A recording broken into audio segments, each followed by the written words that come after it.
par de arranque, consiguiendo llevar el motor en muy poco tiempo al punto de trabajo, pero su mayor inconveniente es el alto pico de corriente que demanda esta maniobra. O sea, el arranque directo se refiere a que voy a utilizar esto, producción, voy a utilizar un arrancador y una estación de botones, voy a utilizar estos dos elementos para gobernar el arranque y paro de un motor trifásico. Este es un arranque directo, necesita lo que es el contactor, que este es el elemento de conmutación, el elemento de protección, que es la sobrecarga, en este caso la parte inferior, el relevador térmico o de sobrecarga, y necesitamos también pues el elemento de control, ¿no? La botonera, botón de arranque, botón de paro y paro de emergencia, ¿no? Estos serían los elementos para hacer un arranque directo.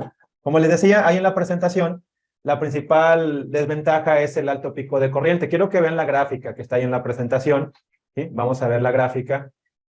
Porque, bueno, el motor trae una corriente nominal, ¿sí? Ese viene especificado, en este caso, en la placa de datos, de acuerdo a los caballos de fuerza que tenga también especificados, ¿no? Fíjense ahí, la curva de corriente. Ahí si me lo acercas, por favor, producción, la curva de corriente. Fíjense aquí la curva de corriente, donde dice IN, significa que es la corriente nominal, ¿vale? O sea, que es la corriente que viene nominalmente en la placa. Fíjense acá. Este es el motor que tengo ahorita para mostrarles. Aquí, esta es la placa de datos, ¿sí? Ahí está. Y miren aquí, bueno, tenemos aquí un motor trifásico normalmente se puede conectar en dos opciones, ¿no? Ya sea estrella, sea delta, o en este caso estrella, doble estrella, ¿no? Para trabajar a diferentes voltajes. Por ejemplo, trabaja 460 estrella, 230 doble estrella, ¿no? Eso son las conexiones de la caja del motor, ¿no? Pero bueno, ahorita lo que quería mostrarles es el dato de la corriente. Vean, demanda 3.7 amperes en conexión 230 y 1.85 amperes en conexión 460. O sea, esta es su corriente nominal, ¿sí?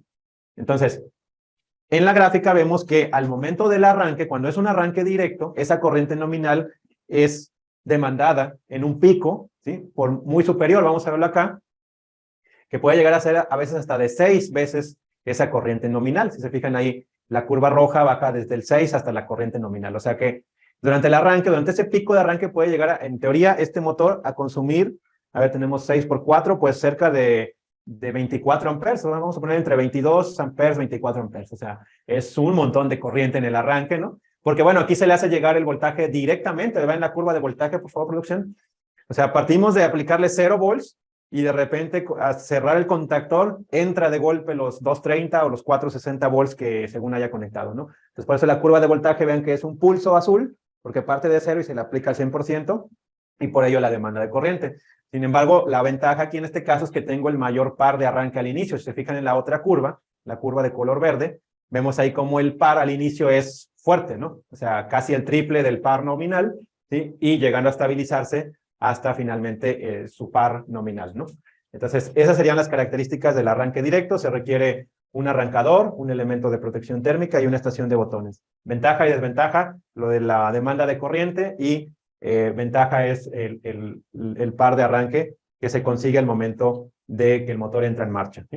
Entonces, como resultado de un arranque directo, obtendremos corrientes altas de arranque que pueden causar molestias en la tensión o en la red eléctrica, ¿no? Entonces, por este motivo, las compañías eléctricas suelen limitar la potencia nominal de los motores conectados a la red eléctrica. Este valor límite puede variar según las normas nacionales o aplicables a cada sector. En general, para motores con una intensidad menor a 7 amperes o un motor de 4 kilowatts, se recomienda utilizar otro método de arranque, aunque repito, esto puede variar de acuerdo a cada país y a cada normatividad vigente en algunas regiones, ¿no? O sea que cuando yo tengo un motor, si es pequeño, si es de poca corriente, bueno, este es un método que puedo emplear, ¿no? Si ya tenemos intensidad de 7 amperes, más de 7 amperes nominales, se recomienda utilizar otro método para no ocasionar ese pico, ¿no? Entonces, también puede darse el caso que algunas cargas tengan que arrancar en forma gradual, ¿no? Como en el caso de máquinas que procesan productos frágiles, ¿no? Entonces necesitamos que haga un arranque no tan brusco o con tanto par, sino que sea gradual, ¿no? Entonces, salvo para motores de pequeña potencia, el arranque directo, pues tendría que ser utilizado otro método en lugar del arranque directo, ¿no? Bien, vamos a ver el otro método. El otro método se llama estrella delta o arranque de estrella delta, ¿no? De hecho, durante la lección 2 que vemos en el curso de electricidad industrial, precisamente revisamos las características de la conexión en estrella, la conexión en delta, la conexión en doble estrella, como ahorita veíamos aquí en la placa del motor, ¿no?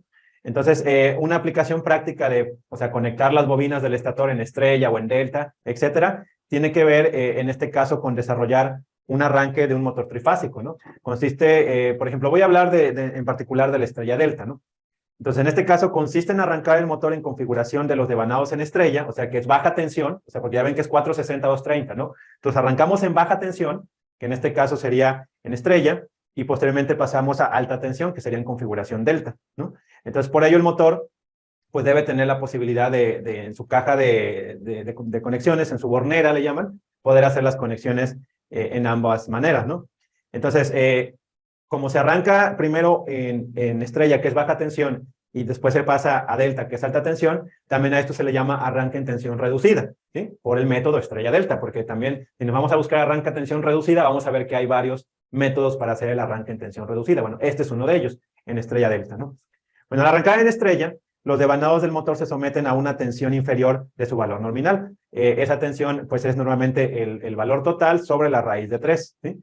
A menor tensión, en este caso el campo magnético generado por el estator es más débil y por lo tanto también el par desarrollado por el motor se reduce a 1/3. Vamos a ver las gráficas, miren. Gráfica de voltaje, por favor, producción. La gráfica de voltaje me indica que al momento de arrancar en estrella, ¿sí?, no arranca a su voltaje completo. Normalmente arranca un voltaje aproximadamente al 58% del total.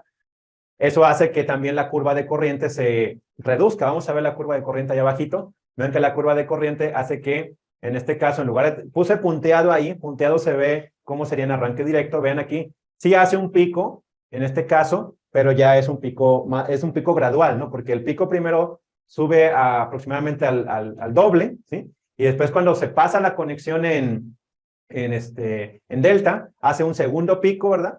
Y después ya cae a su corriente nominal. O sea, no es algo tan brusco como en el caso, pero igual tenemos ese pico de corriente. Y así como va la curva de corriente, la curva de par se comporta de manera similar. Entonces, este método consiste, les decía, primero sería arrancamos a tensión reducida en conexión estrella y después lo pasamos a delta, ¿no? Entonces, al principio el motor se encuentra conectado en estrella. Por lo tanto, la intensidad es absorbida, como ven ahí, en 1/3 aproximadamente. Luego, cuando alcanza cierta velocidad de giro, se conecta el motor en delta, ¿sí?, ya que genera mayor par, ¿sí? El tiempo puede oscilar entre 3 y 6 segundos y que depende también de la carga. Por eso aquí, en este tipo de conexión, hay que usar un timer o temporizador para hacer el método de arranque estrella delta. Pasado ese tiempo, se pasa a la configuración en delta, que es la posición final de trabajo del motor, ¿sí? En este caso, los puentes en el cajetín de bornes del motor se omiten y ya las 6 conexiones de los devanados se van a conectar a la red trifásica en este arreglo estrella delta, ¿no? Vamos a ver en el siguiente lámina. Fíjense, aquí tenemos la bornera de un motor, ¿sí? En este caso tiene 6 puntas, ¿sí? Porque serían, en este caso, las 3 bobinas de los devanados, ¿no? Sería la bobina U, la bobina B y la bobina W. Entonces, vean que aquí se han sacado 3 cables blancos, 3 cables rojos, precisamente un par, uno rojo blanco, es un par de una bobina, la otra bobina y la otra bobina respectivamente. Entonces hay que sacar las 6 conexiones de los devanados para hacer el arreglo, en este caso, en estrella y delta, ¿sí? Entonces, en este caso, son necesarios utilizar 3 contactores, ¿sí?, para hacer el circuito de control. Hay que utilizar también un temporizador, ¿sí?, y también, pues, obviamente, el elemento de protección pro sobrecarga, ¿no? Entonces, esos serían los elementos a utilizar, como ven ahí en la fotografía, ¿no? 3 contactores, el temporizador, el elemento o relé térmico, el botón de arranque paro, que es la estación de botones, y también se ve ahí un interruptor termomagnético, ¿no?, para suministrar la potencia a nuestro motor, ¿no? Entonces, ese sería el otro método. Y bueno, este es su diagrama de fuerza, ¿no? Aquí muy importante que cuando hablamos de motores eléctricos, control de motores eléctricos, vamos a tener 2 tipos de diagramas. El diagrama de fuerza o potencia también se le llama, ¿sí? Y también tenemos el diagrama de control, que sería el otro. El diagrama de fuerza lo que nos va a mostrar es cómo tenemos conectadas las bobinas a la red eléctrica y también a su vez a la que son los contactores, ¿no? Aquí, por ejemplo, en este diagrama, si me haces un acercamiento, por favor, producción, ahí vamos a verlo, ¿sí? Y bueno, por ahí, gracias, Eduardo, por tu comentario, ¿no?, de la parte esta que nos comentas, de si has visto los métodos de arranque, ¿sí?, con arrancador suave, ¿sí? Precisamente ahorita lo que estamos comentando. Gracias, Eduardo, por tu comentario. Y bueno, vemos aquí, por ejemplo, L1, L2, L3 son el voltaje de alimentación, ¿no? O sea, la red eléctrica, pues, pasa por un interruptor termomagnético, que es el símbolo que vemos ahí, ¿sí? Y después baja a K1, K2, K3. K1, K2, K3 son los arrancadores, ¿no?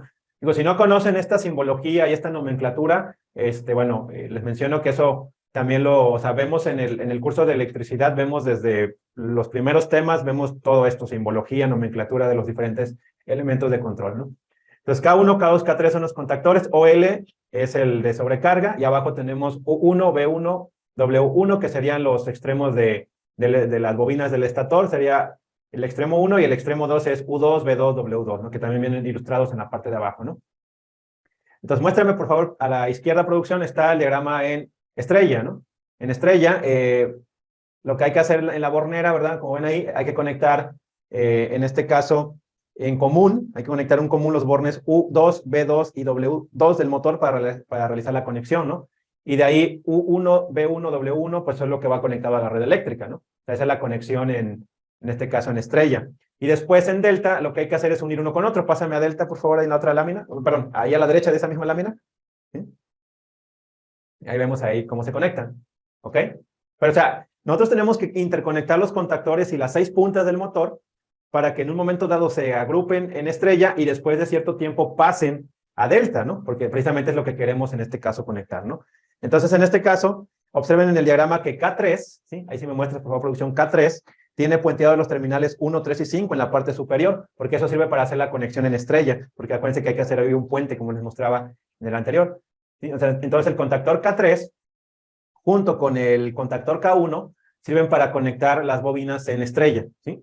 Pero después, cuando necesitemos pasarlo a delta, ¿sí? Necesitamos sacar el K3 y que entre K2, ¿sí? Para que se quede al final K1 con K2 y quede conectado las bobinas en delta, ¿no? Entonces, eso se automatiza con el circuito de control. O sea, nosotros tenemos que conectar todo esto así tal cual, ¿no? Como está este diagrama, ¿no? Y después ya con el circuito de control tenemos que automatizar que entre primero K1, K3, se espere unos 6 segundos y después entre K1, K2 para que el motor quede trabajando finalmente en delta, que va a ser su último punto, ¿no? Entonces, el circuito de control lo vemos en la siguiente parte, ¿no? Mediante una botonera de arranque paro se controla el contactor K3 para la conexión estrella, ¿sí? Al oprimir el botón de arranque se energiza, en este caso, la bobina K3. Ahí sí además hace un acercamiento producción a esta parte, ¿no? Entonces, vean ahí, en la parte superior, vean, ahí tenemos todos los elementos del contactor y en este caso los elementos de control, ¿sí? Más a la izquierda para ver dónde empieza el circuito. Botón de paro está cerrado, ¿no? Esa es la botonera, paro y arranque, ¿no? Botón de paro está cerrado. Al presionar arranque, nos vamos a encontrar con que todos los siguientes contactos, K1, K2, T1, todos están cerrados. K1 es contacto auxiliar del contactor 1, K2 contacto auxiliar del contactor 2, T1 es contacto del timer, cerrado, y finalmente conecta K3. Por lo tanto, les decía que al oprimir el botón de arranque, se energiza la bobina K3, haciendo que esos contactos cambien de estado, ¿no? Más abajo vamos a ver los contactos de K3, ¿sí? Ahí está, ven, ahí está K3 en esa parte, ¿sí? Entonces, al momento que se activa K3, ese contacto abierto 13-14 se va a cerrar, permitiendo que entre, en este caso, K1, que está más abajo, ¿sí? Ahí va a estar K1, ¿no? K2 no va a entrar, porque en este caso 21-22 se va a abrir, ¿sí? Al momento de que entre K3, ese se va a abrir y no va a entrar K2, ¿vale? Entonces, el contacto normalmente abierto 13-14 se cierra y el normalmente cerrado se abre, ¿no? Entonces, al cerrarse el contacto K3, también se activa la bobina del contactor K1, que es lo que les acabo de mostrar aquí en la parte inferior del diagrama, que es la que conecta el motor a la red eléctrica y por medio de su contacto auxiliar, K1 se establece un enclavamiento, el que está más a la izquierda, producción, ahí donde se hace el enclavamiento, ¿no? Entonces, noten además que el circuito tiene un timer, ¿no? Que es el T1, la bobina del timer T1, ahí está. El temporizador se activa simultáneamente con el contactor K3, ven que están en paralelo, ¿sí? Cuando pasa el tiempo establecido, el contacto 15-16 cerrado T1 que está arriba, ese se va a abrir desconectando K3, ¿sí? Porque ahí se va a ir K3.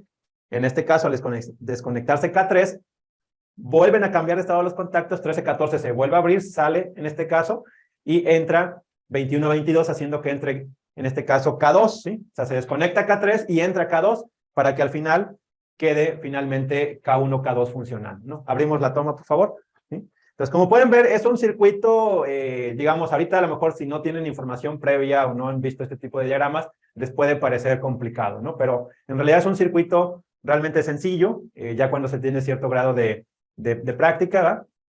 Pero esencialmente hacemos eso, ¿no? A lo primero arranque entra K3, K1, ¿sí? Y por medio de los contactos auxiliares, hacemos que se desconecte K2. Después el timer, que entra a funcionar junto con K3, hace que se abra el contacto de T1 para deshabilitar K3 y hace que se habilite K2 para que quede K1 y K2 funcionando ya de forma final. Tenemos también el OL, que es el circuito, el relé de sobrecarga de protección térmica, que es el que conecta al neutro para el circuito de control, ¿no? Entonces, no es difícil como tal de entender, ¿va? Pero sí requiere que se haga con cuidado, que se le ponga atención, ¿no?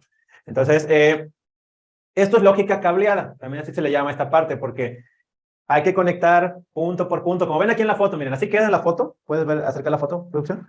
Así se ve el circuito ya conectado. Así queda conectado, ¿no? O sea, ese mismo diagrama de control y fuerza que les acabo de mostrar, ahí está, digo, ahí está visto en una práctica que hicimos aquí en el curso, ¿va? Pero, o sea, así está, así se ve ya complicado. Después, obviamente que después hay que cablearlo más, con más estética, ¿va? Pero al final de cuentas es lo que hay que conectar. Bueno, ese es el método de estrella delta, bueno, arranque tensión reducida, estrella delta, ¿no? Vamos al siguiente ejemplo, ¿sí? El siguiente método de arranque es el denominado arrancador suave, ¿no? ¿Sí? Lo que es el soft start, que basa en su funcionamiento en el empleo de la electrónica de potencia para conseguir un arranque suave de motores y así limitar, en este caso, la corriente de arranque a valores tolerables, ¿no?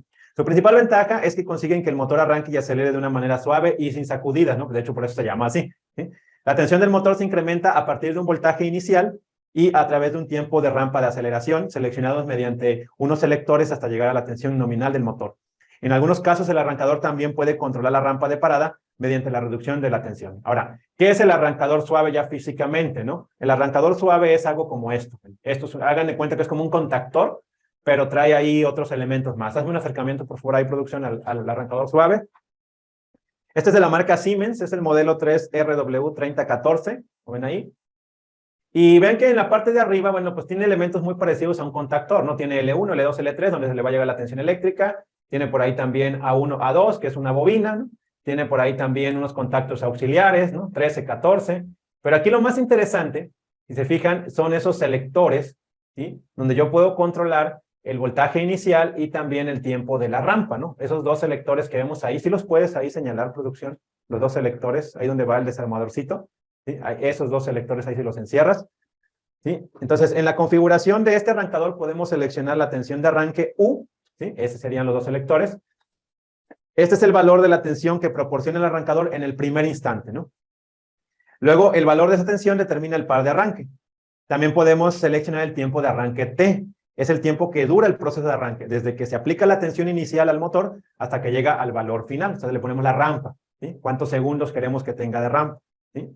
Entonces, en algunos modelos incluso trae otro para el tiempo de parada, o sea, para hacer la rampa al momento de detenerlo. En este modelo solo trae lo que es del voltaje inicial y lo que es el tiempo de arranque, ¿no? Y eso ahí si ustedes lo fijan, ¿sí? Ahí se puede fijar directamente. Y bueno, como les decía, trae otros elementos también, ¿sí? La bobina, el disparador, trae los elementos de la tensión eléctrica y lo que va hacia el motor, ¿no? Ya en esta siguiente figura, lo que se muestra es el circuito de fuerza y el circuito de control usando el arrancador, en este caso que les acabo de mostrar, el modelo de la marca Siemens. El arrancador cuenta con un contacto auxiliar para realizar el enclavamiento, como ven ahí, que de hecho hay un error pues, ahí en el diagrama, y les pido una disculpa ahorita que lo veo. 13-14 es abierto, pero ahí en el dibujo se me fue cerrado, ¿sí? Pero es abierto, ahí se me fue en el diagrama, ¿no? Bien, entonces, en este modelo es bien sencillo. Si se fijan aquí, el circuito de fuerza, pues simplemente es mediante un interruptor termomagnético, conectamos 1, 3 y 5 a la tensión de alimentación L1, L2 y L3, ¿no? Es en el diagrama de la izquierda, Y después, la parte 2, 3, 6 son lo que va a los cables del motor, ¿no? En este caso, U1, B1 y W1, ¿no?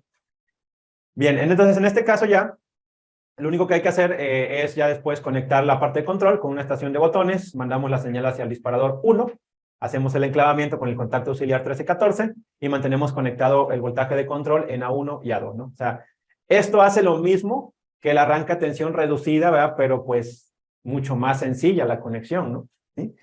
Pero en general son elementos más costosos, ¿no? Entonces también eso es lo que luego limita el uso de este tipo de arrancadores suaves, ¿no? Bien, vamos a ver el cuarto método de arranque. Producción, pásame la siguiente lámina. Que sería por variador de frecuencia, ¿no? Y bueno, este es el cuarto método de arranque del que los que vamos a hablar. Acuérdense que hemos hablado de arranque directo por medio de un arrancador de motor, del arranque a tensión reducida por estrella delta y el arrancador suave, ¿no? Entonces, un variador de frecuencia, pues básicamente es un regulador, yo le podría decir así, que en este caso va a estar regulando la potencia suministrada de la red eléctrica hacia el motor, ¿no? Entonces, la energía de la red eléctrica pasa primero por el variador, el variador regula la energía y finalmente llega al motor, ¿sí? Esa regulación es para precisamente poder controlar la parte de la velocidad y la potencia que se le va a suministrar al motor, ¿sí? Ahora, el variador de frecuencia también es conocido como convertidor de frecuencia, también es conocido como variador de velocidad, ¿sí? Por sus siglas en inglés es VFD, Variable Frequency Drive, ¿sí? O a veces simplemente le llamamos un drive, ¿no? Un drive de un motor, digo, en el habla común, ¿no? Le decimos el drive del motor, o falló el drive, o eso, o que sepas de drive, se refiere a que conozcas de este tipo de dispositivos, ¿no? Lo que son de variadores de frecuencia, ¿no?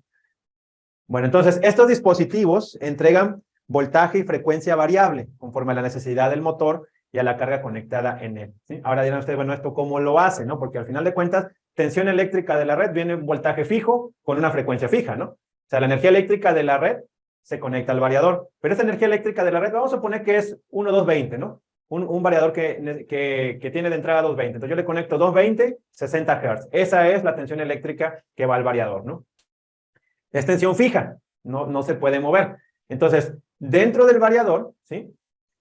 Entonces, lo que hace es rectificar, ¿sí? O sea, una vez que la energía eléctrica de la red se conecta al variador, dentro del variador hay un convertidor, o más bien un rectificador, que transforma la corriente alterna de entrada en corriente continua, ¿sí? Y luego esta corriente continua carga unos condensadores, ¿sí? O sea, unos capacitores, ¿no? Como ven aquí en la parte de la derecha, en la imagen, vemos cuando se hace la rectificación, ¿no? Entonces, esa rectificación a su vez carga a los condensadores del variador, lo que suaviza la forma de onda de la corriente eléctrica, proporcionando en este caso una fuente más limpia y estable, ¿no? Bueno, ahí se termina de filtrar al final de cuentas para tener una corriente continua. O sea que fíjense que un variador lo que hace es que convierte la energía alterna que recibe de entrada y la pasa a continua. Y a continuación, esa corriente continua que viene de los capacitores se transforma nuevamente en corriente alterna. O sea, en este caso hay un inversor, ¿no? Que pasa de la corriente directa a alterna, ¿sí? Pero ya la transforma a lo que el usuario le pida, ¿sí? O sea, si yo lo quiero, en este caso, a 50 Hz, entonces ya en esa parte del inversor, que todo viene integrado ya en el variador, ya el inversor ya no me lo da a 60, me lo da a 50, ¿no? O si le pido menos tensión, igual me va a dar menos tensión. O sea que esa parte final donde está el inversor, ¿sí? Transforma la corriente continua que había convertido inicialmente de alterna continua y la transforma a una corriente de salida ya con las características que necesita el motor y que por lo tanto también se le hayan pedido en la programación del variador, ¿no? Entonces, eso es lo que hace un variador de frecuencia, ¿no? Ya es un dispositivo, ya es un controlador básicamente en este caso, ¿no? ¿Sí? Déjame ver por aquí algunos comentarios, ¿no? Antes de avanzar. Ah, sí, efectivamente, ¿cómo debe estar conectado? Bueno, de hecho, por ahí, Eder, en lo que mencionas en tu comentario de cómo debe estar conectado, hay que sacar las 6 puntas. O sea, se sacan las 6 puntas, aquí están en las fotografías. Vamos a verlo. O sea, tú sacas 6 cables, ¿no? O sea, la bornera, en este caso, tú tomas las 6 puntas independientemente, ¿sí? 3 blancos, 3 rojos, lo puse ahí. ¿Y cómo se van a conectar? Bueno, se van a conectar de acuerdo al diagrama de fuerza. Entonces, como vemos aquí, por ejemplo, acercamos la toma. Por ejemplo, vamos a suponer que los número 1 son blancos y los número 2 son rojos, ¿no? Entonces, U1, B1, W1 serían los blancos, ¿no? Tú tendrías que conectar U1, B1, W1 a 2, 4 y 6 de tu K1, ¿sí? Como vemos ahí. Y entonces, los rojos, suponiendo que así fueran, digo, no me acuerdo cómo estaba en la foto, U2, B2, W2, tendrías que conectarlo en 2, 4 y 6 de K2 y a su vez puenteados con 2, 4 y 6 de K3. ¿Sí? Así es como irían conectados. Ya no irían conectados directamente con las plaquitas que trae el motor, sino que tú lo vas a conectar ya directo, en este caso, sobre los contactores para que en los contactores se haga la conexión en estrella o en delta según entren en el tiempo requerido, ¿no? ¿Sí? Exactamente, el variador de frecuencia de hecho es utilizado en muchas aplicaciones, bandas transportadoras, en las grúas, en general donde tú requieres un control muy preciso de la carga, ¿sí? Entonces en este caso se usa un drive y de hecho para mí un drive pues sería, o sea, si se va a invertir una cantidad X en un arrancador suave, ¿sí? digo, pues si se va a hacer una inversión así de fuerte, pues mejor, digo, ya sabes qué, pues ya complétale mejor y un variador, ¿no? Y te va a dar muchas más funciones un variador que un arrancador suave, ¿no? Entonces, de hecho, cuando son motores grandes de alta demanda o que son máquinas donde se requiere un control más preciso, es prácticamente forzoso usar un variador para tener un buen control, ¿no? Bueno, entonces, ahora, ¿cómo es de que variando la frecuencia podemos variar la velocidad, ¿no? Y bueno, hay una teoría detrás de esto, ¿verdad? Que igualmente esto se va explicando durante el curso, pero bueno, ahorita así, digamos, así de manera breve, ¿no? En este caso, la velocidad de un motor de inducción vendrá determinada por las características constructivas de la máquina y por la frecuencia de alimentación, según la ecuación que vemos aquí, ¿sí? Donde n representa la velocidad en revoluciones por minuto, la velocidad síncrona del motor, ¿sí? F es la frecuencia de la red eléctrica y P es el número de pares de polos, ¿sí? O sea, los polos que tiene el motor, ¿sí? O el número de polos magnéticos se refiere, dado por el estator en las bobinas cuando se induce el campo magnético, ¿no? Perdón, cuando se crea el campo magnético por la corriente que pasa por las bobinas del estator. Entonces, de acuerdo a esta ecuación, vemos que si yo quiero variar la velocidad, tengo dos opciones, ¿no? Una es alterar la frecuencia, o sea, 120 por la frecuencia sobre el número de polos, ¿no? Si mi frecuencia es 60 Hz, si son 10 Hz, si son 30 Hz, pues obviamente tendríamos una velocidad sincrónica diferente, ¿no? La otra es que altere el número de polos, ¿no? Pero eso no lo puedo alterar porque es como está construido ya físicamente el motor. Así es que, digamos, la única manera en la que yo puedo variar la velocidad, pues es variando la frecuencia de la red de alimentación eléctrica y así logro controlar la velocidad de giro del motor, ¿no? Entonces, hay de varias marcas, también variadores de velocidad, ¿sí? Marcas, pues las marcas reconocidas en el mercado eléctrico, ¿no? Allen Bradley, Telemecanic, Schneider, Siemens, ¿sí? Aunque más Schneider y Telemecanic son como que las más fuertes, en este caso, ABB, de hecho, también es otra muy buena marca que hay que mencionar, Eduardo, ¿sí? Y bueno, al momento de elegir un variador, pues hay que ver cuál va a ser el voltaje de entrada que requerimos, porque hay variadores que requieren 220, hay otros que son para ya alta tensión, 380, 460, y también hay que ver si la salida va a ser monofásica, trifásica, ¿no? O sea, hay que ver alimentación de entrada que necesito para mi variador y también lo que me va a dar de salida, ¿sí? Por ejemplo, hay variadores que necesitan entrada a 220 y te dan salida trifásica a 220 también, ¿no? Pero ya te la dan trifásica para el motor, ¿ok? Pero con 220 que alimentes al drive, te da las tres fases, ¿no? ¿Sí? En otros casos necesitas tres fases, ¿sí? Y de salida te da las mismas tres fases, ¿no? Entonces hay que ver en la cuestión esa. La otra que hay que ver es la potencia, ¿no? O sea, para cuántos caballos es ese variador, ¿no? Porque eso también modifica el costo, ¿no? Si yo requiero uno, por ejemplo, para un caballo, ¿sí? Un caballo, un HP de motor, bueno, pues va a ser seguramente un drive pequeño, de un costo mucho más accesible, a que si quiero uno para 40 caballos, ¿no? Que es ya en este caso requeriría un drive más caro, más potente.